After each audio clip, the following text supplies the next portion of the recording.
Hi everybody, we are back with Harry Potter and the Sorcerer's Stone by JK Rowling. Today we are finishing up Chapter 9, The Midnight Duel.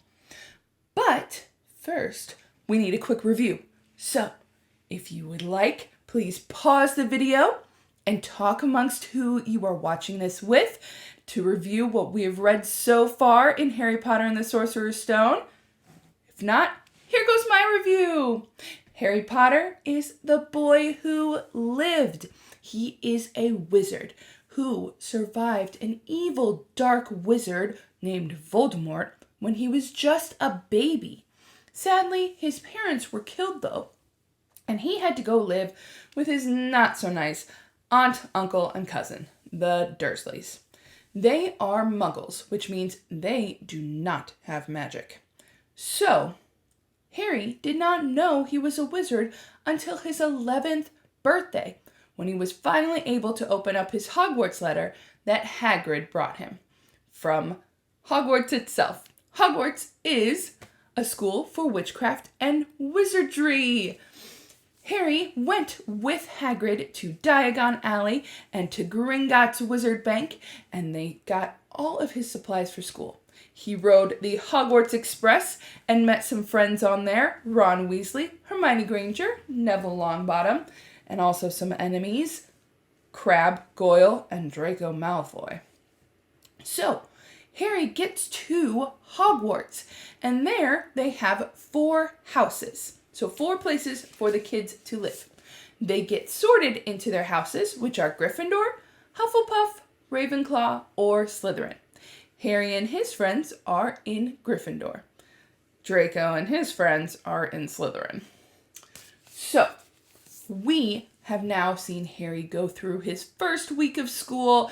It was challenging. He met Professor McGonagall, who is tough but great, and Professor Flitwick, Professor Binns, Professor Sprout, a couple others, and also Professor Snape, who seems to not like him at all.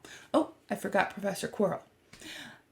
And now Harry is he just learned how to get onto a broom. Well, Draco Malfoy stole something of Neville Longbottom's after he fell off of his broom and flew into the air, even though Madame Hooch, the teacher, told them to stay on the ground until she was back. Well, Harry didn't listen either, and he followed Draco up into the air and caught the Remembrall that Draco was trying to break. So, we just finished up in the last half of this chapter that Professor McGonagall saw him and asked him to join the Quidditch team as a seeker. So, we are going to continue that chapter right now. Chapter 9, The Midnight Duel. You're joking. It was dinner time. Harry had just finished telling Ron what had happened when he'd left the grounds with Professor McGonagall. Ron had a piece of steak and kidney pie halfway in his mouth, but he'd forgotten all about it. Seeker, he said, but first years never. You must be the youngest house player in about a century, said Harry, shoveling pie into his mouth. He felt particularly hungry after the excitement of the afternoon. Wood told me. Ron was amazed. So impressed, he just sat and gaped at Harry. I start training next week, said Harry. Only don't tell anyone. Wood wants to keep it a secret. Fred and George Weasley now came into the hall, spotted Harry, and hurried over. Well done, said George in a low voice. Wood just told us. We're on the team too. Beat us. I tell you, we're going to win that Quidditch Cup for sure this year, said Fred. We haven't won since Charlie left, but this year's team is going to be brilliant. You must be good, Harry. Wood almost skipping when he told us. Anyway, we got to go. Lee Jordan reckons he found a new secret passageway out of the school. Bet it's the one behind the statue of Gregory Smarty we found in our first week. See you! Fred and George had hardly disappeared when someone far less welcome turned up. Malfoy, flanked by Crabbe and Goyle. Having a last meal, Potter? When are you getting on the train back to the Muggles? You're a lot braver now that you're back on the ground and you've got your little friends with you, said Harry coolly. There was of course nothing at all little about Crabbe and Goyle, but as the high table was full of teachers, neither of them could do more than crack their knuckles and scowl. I'd take you on any time on my own, said Malfoy. Tonight if you want. Wizard's duel. Once only. No contact. What's the matter? Never heard of a wizard's duel before, I suppose? Of course he has, said Ron, wheeling around. I'm his second. Who's yours? Malfoy looked at Crabbe and Goyle, sizing them up. Crabbe, he said. Midnight all right? We'll meet you in the trophy room. That's always unlocked. When Malfoy had gone, Ron and Harry looked at each other. What is a wizard's duel? Said Harry. And what do you mean you're my second? Well, a second's there to take over if you die, said Ron casually, getting started at last on his cold pie. Catching the look on Harry's face, he added quickly, but people only die in proper duels, with real wizards. The most you and Malfoy will be able to do is send sparks at each other. Neither of you knows enough magic to do any real damage. I bet he expected you to refuse anyway. And what if I wave my wand and nothing happens? Throw it away and punch him in the nose, Ron suggested. Excuse me? They both looked up. It was Hermione Granger. Can't a person eat in peace in this place? Said Ron. Hermione ignored him and spoke to Harry. I couldn't help overhearing what you and Malfoy were saying. I bet you could, Ron muttered. And you mustn't go wandering around the school at night. Think of the points you'll lose for Gryffindor. If you're caught, and you're bound to be, it's really selfish of you. It's really none of your business, said Harry. Goodbye, said Ron. All the same, it wasn't what you'd call the perfect end to the day, Harry thought, as he lay awake much later, listening to Dean and Seamus falling asleep. Neville wasn't back from the hospital wing.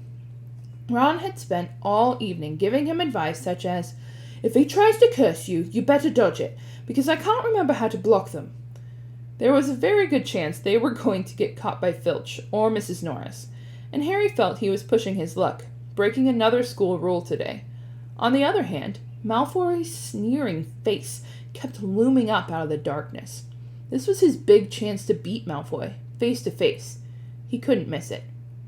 11:30, Ron muttered at last. We'd better go. They pulled on their dressing gowns, picked up their wands, and crept across the tower room, down the spiral staircase and into the Gryffindor common room. A few embers were still glowing in the fireplace, turning all the armchairs into hunched-back shadows. They had almost reached the portrait hole when a voice spoke to them from a chair nearest to them. I can't believe you're going to do this, Harry. A lamp flickered on. It was Hermione Granger, wearing a pink dressing gown and a frown. You, said Ron furiously, go back to bed. I almost told your brother, Hermione snapped. Percy, he's a prefect. He'd put a stop to this. Harry couldn't believe anyone could be so infuriating. Come on, he said to Ron. He pushed open the portrait of the fat lady and climbed through the hole. Hermione wasn't going to give up that easily. She followed Ron through the portrait hole, hissing at them like an angry goose. Don't you care about Gryffindor? Do you only care about yourselves? I don't want Slytherin to win the House Cup, and you'll lose all the points I got from Professor McGonagall for knowing about switching spells. Go away. All right, but I warned you. You just remember what I said when you're on the train home tomorrow. You're so... But what they were, they didn't find out. Hermione had turned to the portrait of the fat lady to get back in and found herself facing an empty painting. The fat lady had gone on the nighttime visit, and Hermione was locked out of the Gryffindor tower. Now what am I going to do? She asked shrilly. That's your problem, said Ron. We've got to go. We're going to be late. They hadn't even reached the end of the corridor when Hermione caught up with them. I'm coming with you, she said. You are not. Do you think I'm going to stand out here and wait for Filch to catch me? If he finds all three of us, I'll tell him the truth, that I was trying to stop you and you can back me up." "You've got some nerve," said Ron loudly. "Shut up, both of you," said Harry sharply. "I heard something." It was a sort of snuffling. "Mrs. Norris?" breathed Ron, squinting through the dark. It wasn't Mrs. Norris. It was Neville. He was curled up on the floor, fast asleep, but jerked suddenly awake as they crept near. "Thank goodness you found me! I've been out here for hours. I couldn't remember the new password to get into bed." "Keep your voice down, Neville. The password's Pig Snout, but it won't help you now. The fat lady's gone off somewhere." "How's your arm?" said Harry. "Fine," said Neville, showing them. "Madame Pomfrey mended it in about a minute." "Good. Well, look, Neville, we've got to be somewhere. We'll see you later." "Don't leave me," said Neville, scrambling to his feet. "I don't want to stay out here alone. The bloody Baron's been twice up here already." Ron looked at his watch and then glared furiously at Hermione and Neville.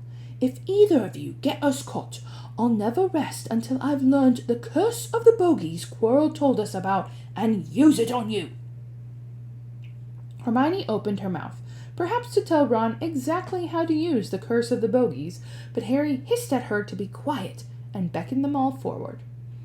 They flitted along the corridors, striped with bars of moonlight from the high windows. At every turn, Harry expected to run into Filch or Mrs. Norris, but they were lucky. They sped up the staircase to the third floor and tiptoed towards the trophy room. Malfoy and Crabbe weren't there yet. The crystal trophy cases glimmered in the moonlight. Cups, shields, plates, and statues winked silver and gold in the darkness. They edged along the walls, keeping their eyes on the doors at either end of the room. Harry took out his wand in case Malfoy leapt in and started at once. The minutes crept by. "He's late. Maybe he chickened out," Ron whispered. Then a noise in the next room made them all jump. Harry had only just raised his wand when he heard someone speak, and it wasn't Malfoy. "Sniff around my suite. They might be lurking in a corner." It was Filch, speaking to Mrs. Norris. Horror-struck, Harry waved madly at the other three to follow him as quickly as possible.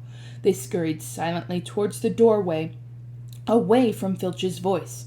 Neville's robes had barely whipped around the corner when they heard Filch enter the trophy room. "They're in here somewhere," they heard him mutter. "Probably hiding." "This way," Harry mouthed to the others, and petrified they began to creep down the long gallery full of suits of armor. They could hear Filch getting nearer. Neville suddenly let out a frightened squeak and broke into a run. He tripped, grabbing Ron around the waist, and a pair of them toppled right into a suit of armor. The clanging and crashing were enough to wake the whole castle.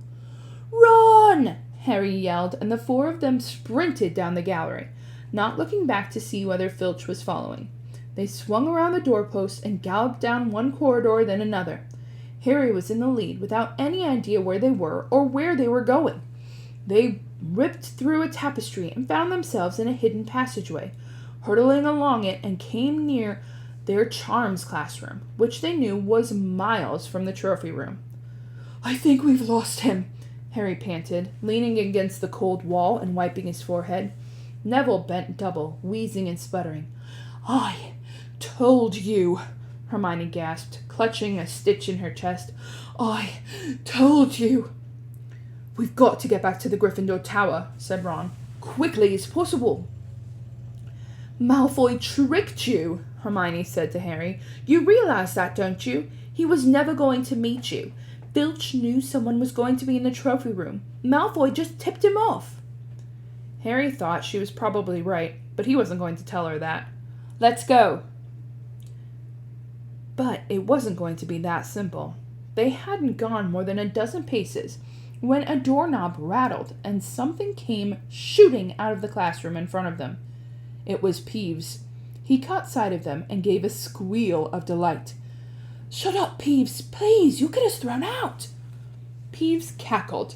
Wandering around at midnight, ickle-thirsties. Tut, tut, tut, naughty, naughty, you'll get caughty. Not if you don't give us away, Peeves, please. Should I tell Filch I should? Said Peeves in a saintly voice, his eyes glittering wickedly. It's for your own good, you know.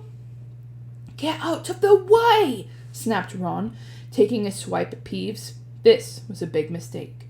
Students out of bed, Peeves bellowed. Students out of bed, down the charms corridor.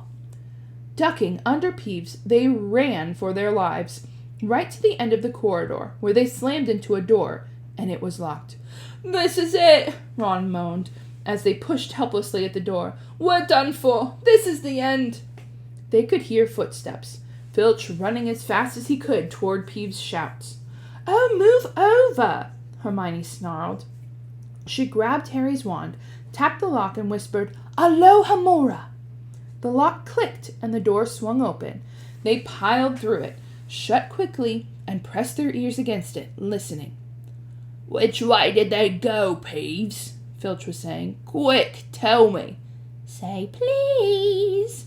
Don't mess about, Peeves. Now where did they go? Shan't say nothing if you don't say please, said Peeves in his annoying sing-songy voice. All right, please. Nothing! Ha ha ha! Told you I wouldn't say nothing if you didn't say please. Ha ha ha ha! And they heard the sound of Peeves whooshing away and Filch cursing in rage. He thinks the door's locked, Harry whispered. I think we'll be okay. Get off, Neville. For Neville had been tugging on the sleeve of Harry's dressing gown for the last minute. What? Harry turned around and saw quite clearly what. For a moment, he was sure he walked into a nightmare. This was too much, on top of everything that had happened so far. They weren't in a room, as he supposed. They were in a corridor, the forbidden corridor on the 3rd floor. And now they knew why it was forbidden. They were looking straight into the eyes of a monstrous dog, a dog which filled the whole space between ceiling and floor.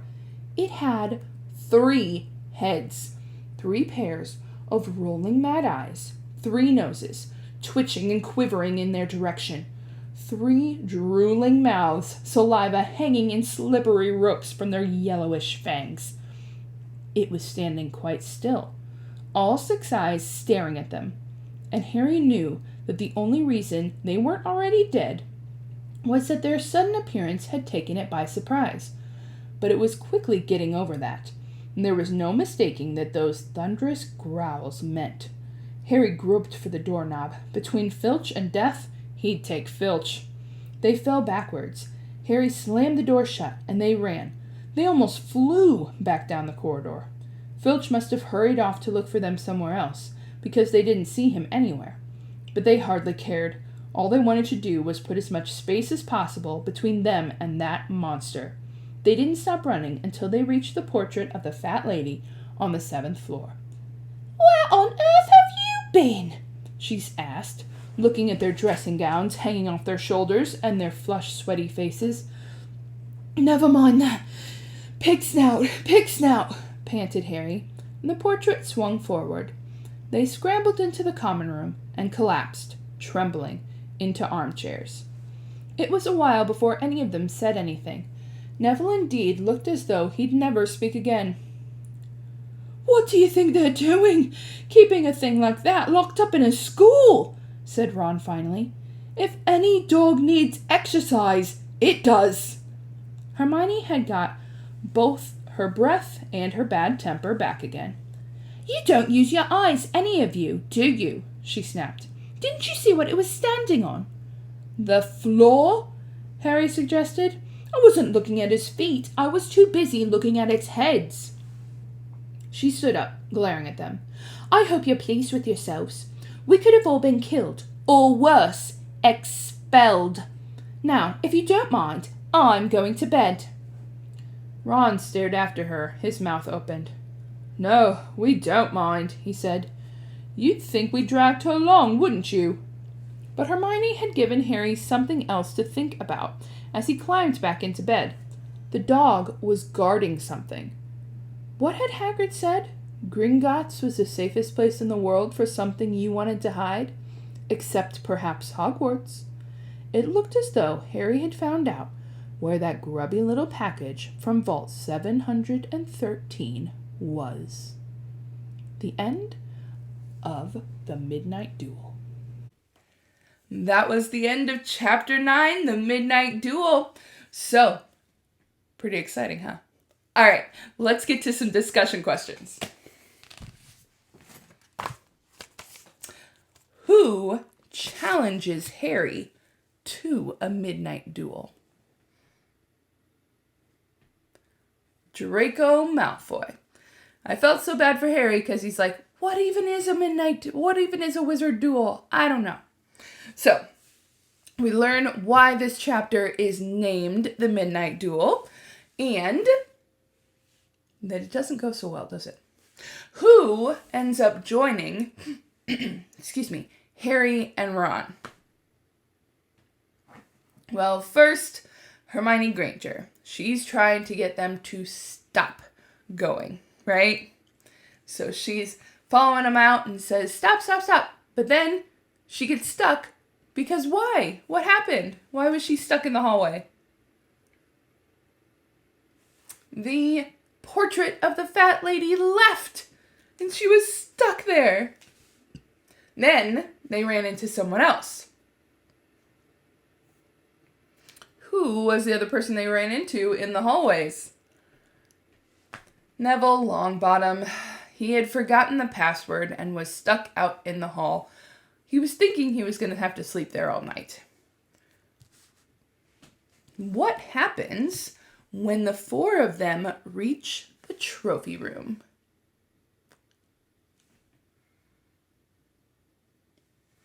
Well, we find out that Draco never expected to show up. He told Argus Filch, who is the caretaker and loves catching kids out of bed, that there was going to be someone in the trophy room. So he set them up to get into trouble. What did the four of them do? They ran, just sprinted. Who catches them in the hallway when they think they have gotten away from Filch? Who catches him? Peeves the Poltergeist. So he's a ghost who loves mischief. That is literally all he does. And so he calls for Filch. And then the four of them have to run down the hallway, but they encounter a locked door, don't they? Who gets them into the door? Hermione. She knows the spell to unlock a door, and they sneak in behind it. They have snuck in behind the door.